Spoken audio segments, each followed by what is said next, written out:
तो बौद्ध धर्म के संस्थापक आप सबको पता होगा कौन है? महात्मा बुद्ध यानी कि गौतम बुद्ध। इन्हें एशिया का ज्योतिपुंज लाइट ऑफ एशिया भी कहा जाता है महात्मा बुद्ध को। तो बौद्ध धर्म के संस्थापक हैं महात्मा बुद्ध और इन्हें एशिया का ज्योतिपुंज कहा जाता है। और गौतम बुद्ध का जन्म कब हुआ था? तो 563 ईसा पूर्व इनका जन्म हुआ था कपिलवस्तु के लुम्बिनी नामक स्थान पर। यह अब कहां पर है? तो यह जगह नेपाल में है। तो इनका जन्म कपिलवस्तु के लुम्बिनी में हुआ था जो वर्तमान में नेपाल में है। और गौतम बुद्ध के पिता का नाम क्या था? शुद्धोधन। और माता का नाम क्या था? महामाया, जिन्हें माया देवी भी कहते हैं। तो महामाया इनकी माता का नाम था और पिता का नाम था शुद्धोधन।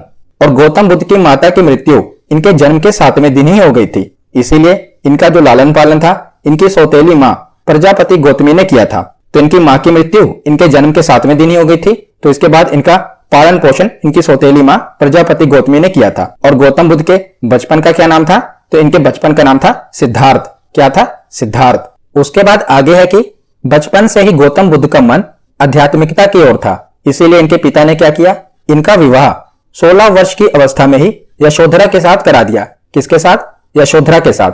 और इनका एक पुत्र हुआ। पुत्र का नाम क्या था? तो इनके पुत्र का नाम था राहुल। नाम याद रखिएगा। गौतम बुद्ध की पत्नी का नाम था यशोधरा और इनके बेटे का नाम था राहुल।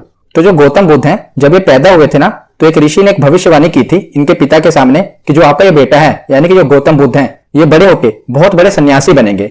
जो सुनकर इनके पिता काफी निराश हो गए क्योंकि इनके पिता राजा थे और वो चाहते थे इनका बेटा भी राजा बने।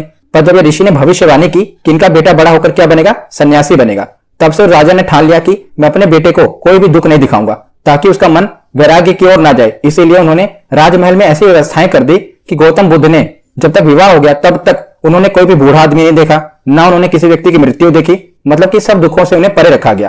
पर एक दिन क्या हुआ कि गौतम बुद्ध अपने राजमहल से बाहर निकले और साम्राज्य में घूमने के लिए चल पड़े। तो भ्रमण के दौरान इन्हें व्यक्ति जीवन की 4 अवस्थाओं को देखा, जिसके बाद इनके मन में वैराग्य उत्पन्न हो गया। तो सबसे पहले इन्होंने एक व्यक्ति को देखा जो कि लाठी लेकर झुककर चल रहा था। तो इन्होंने अपने सारथी से पूछा जो कि इनका रथ चला रहा था कि यह व्यक्ति ऐसे क्यों चल रहा है? इनके सारथी ने बताया कि यह व्यक्ति बूढ़ा हो चुका है। तो इन्होंने इससे पहले किसी भी बूढ़े व्यक्ति को नहीं देखा था। तो इन्होंने पूछा क्या मैं भी बूढ़ा होऊंगा? तो इनके सारथी ने जवाब दिया कि हाँ युवराज, सभी को एक न एक दिन बूढ़े होना है। उसके बाद जो अगला व्यक्ति इन्होंने देखा वो एक बीमार व्यक्ति था। उसके बाद इन्होंने एक शव को देखा। तब फिर इन्होंने अपने सारथी से पूछा किसे क्या हो गया? तो उन्होंने बताया कि व्यक्ति मर चुका है। तब इनको पहली बार पता चला कि कोई व्यक्ति मरता भी है। तब इन्होंने पूछा क्या मैं भी मरूंगा? तब इनके सारथी ने बताया हाँ युवराज, जितने भी व्यक्ति हैं सब एक न एक दिन मरेंगे। मतलब कि जिन्होंने भी जन्म लिया इस धरती पर सबको एक न एक दिन मरना है। तब इन्होंने एक चौथे व्यक्ति को देखा जो कि समाधि लगाकर बैठे हुए थे। तब इन्होंने अपने सारथी से पूछा कि ये क्या कर रहे हैं? तब इनके सारथी ने बताया कि ये सन्यासी हैं जो समाधि लगाकर बैठे हैं और ईश्वर का ध्यान कर रहे हैं ताकि उनको इस दुखों से छुटकारा मिल सके और वो ईश्वर को प्राप्त कर सके। तब इन चारों चीजों को देखकर जो गौतम बुद्ध थे उनके मन में वैराग्य उत्पन्न हो गया। मतलब कि वो काफी दुखी हो गए कि एक न एक दिन मुझे भी मरना है, मैं भी बूढ़ा होऊंगा। इसीलिए उनके मन में वैराग्य उत्पन्न हो गया। अब उन्होंने भी ठान लिया कि वो भी सन्यासी बनेंगे। तब उसके बाद आगे देखते हैं। जैसा कि हमने पीछे पढ़ा, अब गौतम बुद्ध ने सांसारिक समस्याओं से व्यथित होकर 29 वर्ष की आयु में अपना गृह त्याग कर दिया, जिसे बौद्ध धर्म में क्या कहा गया है? महाभिनिष्क्रमण कहा गया है। तो इनके गृह त्याग को बौद्ध धर्म में महाभिनिष्क्रमण कहा गया है, ये याद रखेगा।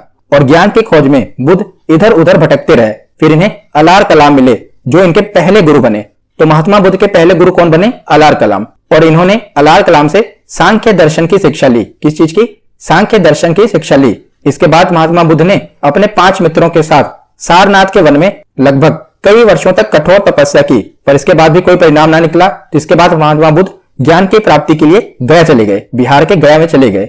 और कठिन तपस्या के बाद 35 वर्ष की आयु में वैशाख की पूर्णिमा की रात निरंजना नदी के किनारे और पीपल वृक्ष के नीचे, जिसे बोधि वृक्ष कहा गया, सिद्धार्थ को ज्ञान प्राप्त हुआ। तो ये एक एक लाइन इंपॉर्टेंट है।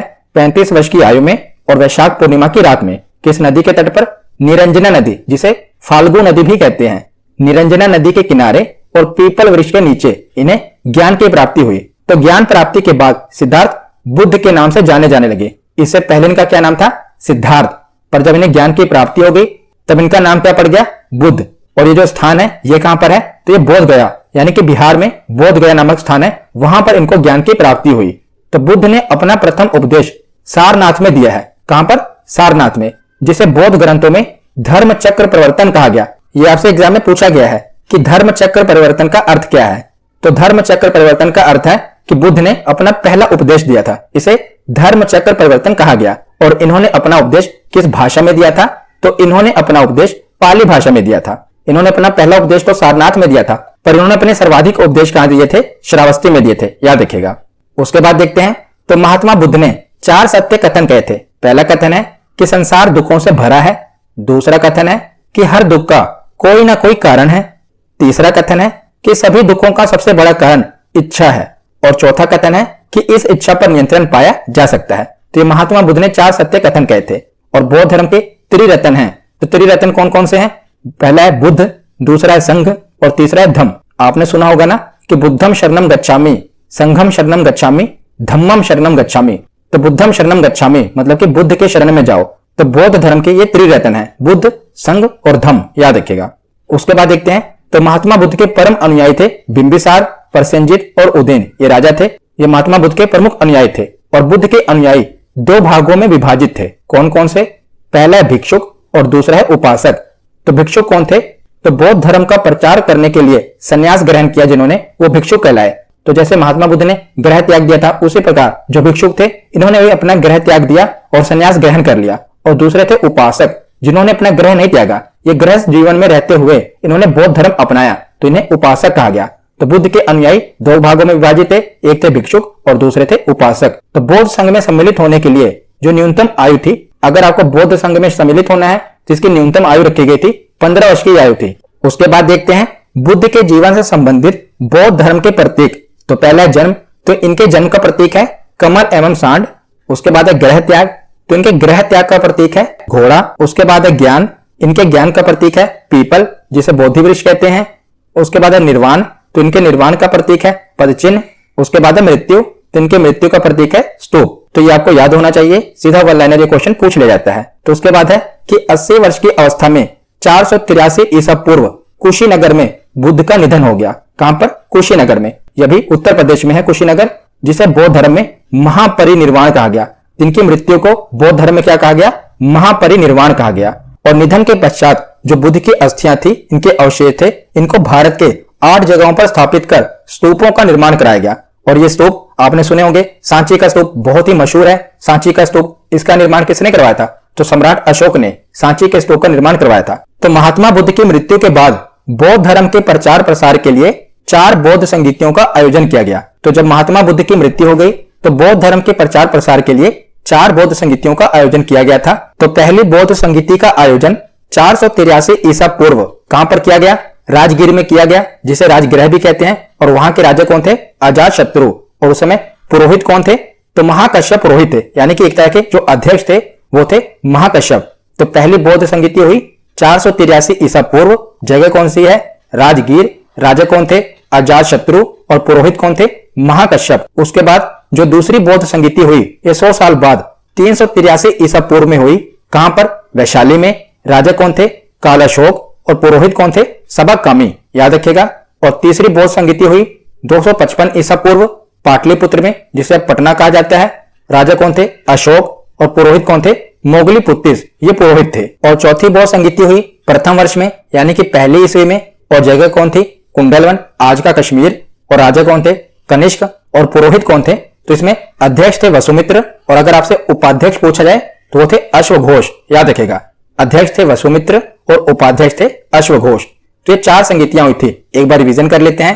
पहली संगीति 483 ईसा पूर्व, राजगीर, अजातशत्रु राजा थे और महाकश्यप पुरोहित थे।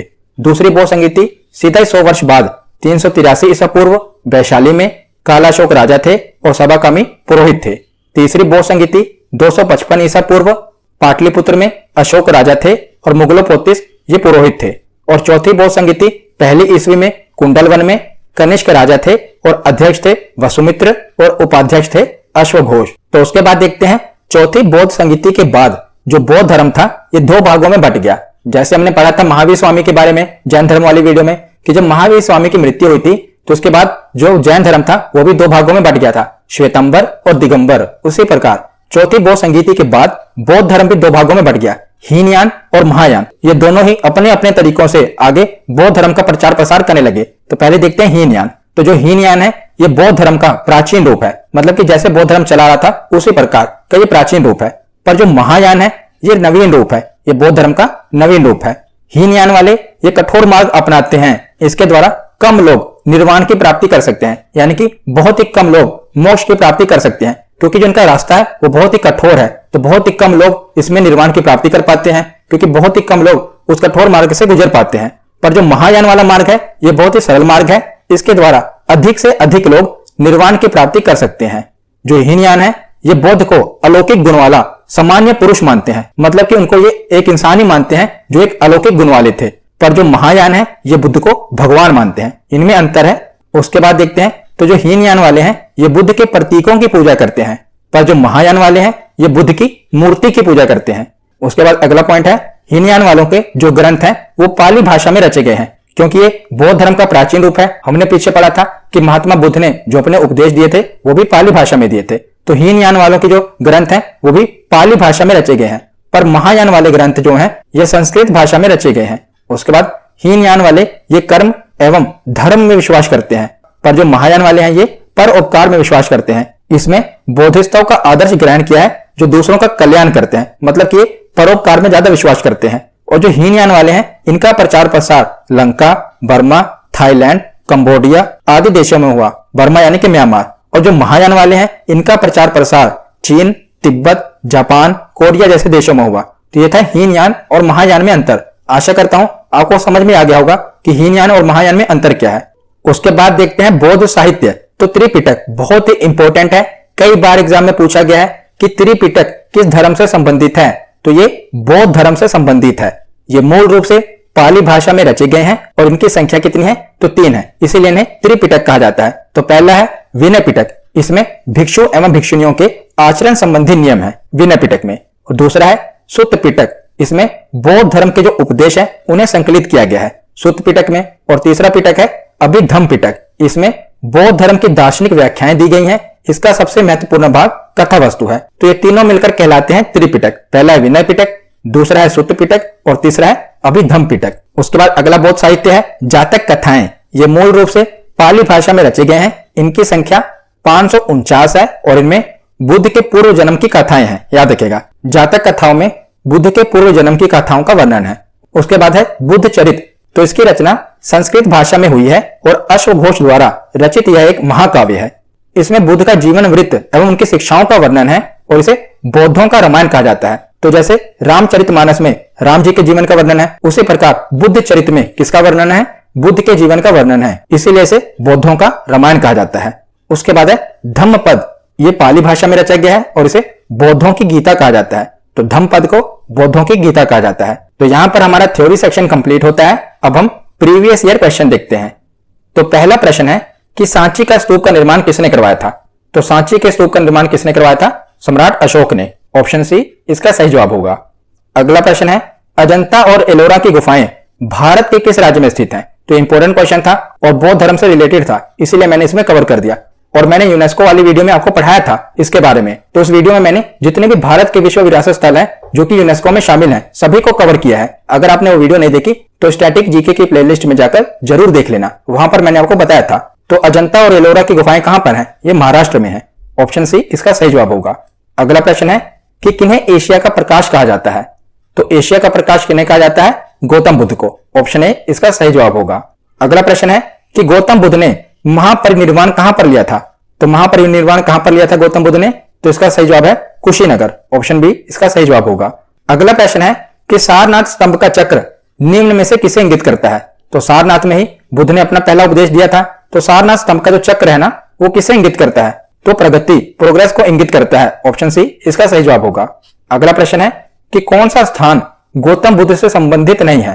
तो सारनाथ, हाँ ये तो है, बोध गया भी है और कुशीनगर भी है, पर पावापुरी ये गौतम बुद्ध से संबंधित नहीं है। तो ऑप्शन डी इसका सही जवाब होगा। सारनाथ में उन्होंने अपना पहला उपदेश दिया, बोध गया में उन्हें ज्ञान की प्राप्ति हुई और कुशीनगर में उन्होंने महान परिनिर्वाण की प्राप्ति की, वहां पर इनकी मृत्यु हुई। अगला प्रश्न है कि भगवान बुद्ध ने अपना पहला धर्मोपदेश कहां पर दिया था। तो उन्होंने अपना पहला धर्मोपदेश सारनाथ में दिया था।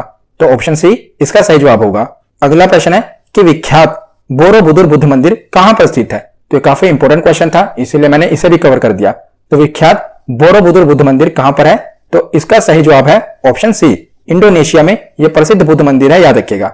अगला प्रश्न है कि बुद्ध का जन्म डैश में हुआ था। तो बुद्ध का जन्म कहां पर हुआ था, तो इसका सही जवाब है ऑप्शन बी, लुम्बिनी में बुद्ध का जन्म हुआ था। अगला प्रश्न है कि गौतम बुद्ध का वास्तविक नाम क्या था? तो गौतम बुद्ध का वास्तविक नाम था सिद्धार्थ। ऑप्शन ए इसका सही जवाब होगा। अगला प्रश्न है कि त्रिपिटक धर्म ग्रंथ का संबंध किस धर्म से है? तो त्रिपिटक का संबंध किस धर्म से है? तो ये बौद्ध धर्म से है। ऑप्शन डी इसका सही जवाब होगा। अगला प्रश्न है कि बौद्ध धर्म का संरक्षक कुषाण शासक कौन था? तो कुषाण वंश का शासक कौन था जो कि बुद्ध का अनुयायी था? तो ऑप्शन डी कनिष्क, ये बुद्ध का अनुयायी था और कुषाण वंश का था। तो ऑप्शन डी इसका सही जवाब होगा। अगला प्रश्न है कि बुद्ध की मृत्यु जहां पर हुई थी वो स्थान अब कहां पर है? तो कुशीनगर में बुद्ध की मृत्यु हुई थी जिसे महापरिनिर्वाण कहा गया। तो ये वर्तमान में कहां पर है? उत्तर प्रदेश में है। ऑप्शन डी इसका सही जवाब होगा। अगला प्रश्न है धर्म चक्र परिवर्तन किया गया था, यानी कि बुद्ध ने अपना पहला उपदेश कहां पर दिया था? तो इसका सही जवाब होगा ऑप्शन सी, सारनाथ में। अगला प्रश्न है कि बुद्ध की मृत्यु किस वर्ष हुई थी? तो महात्मा बुद्ध की मृत्यु कब हुई थी? तो इसका सही जवाब होगा ऑप्शन ए। आज का आखिरी प्रश्न है बुद्ध, धम्म और संघ ये मिलकर क्या कहलाते हैं? तो ये मिलकर त्रिरत्न कहलाते हैं। ऑप्शन ए इसका सही जवाब होगा। तो आज की वीडियो यहीं पर खत्म होती है। कैसी लगी ये वीडियो कमेंट सेक्शन में जरूर बताना। धन्यवाद।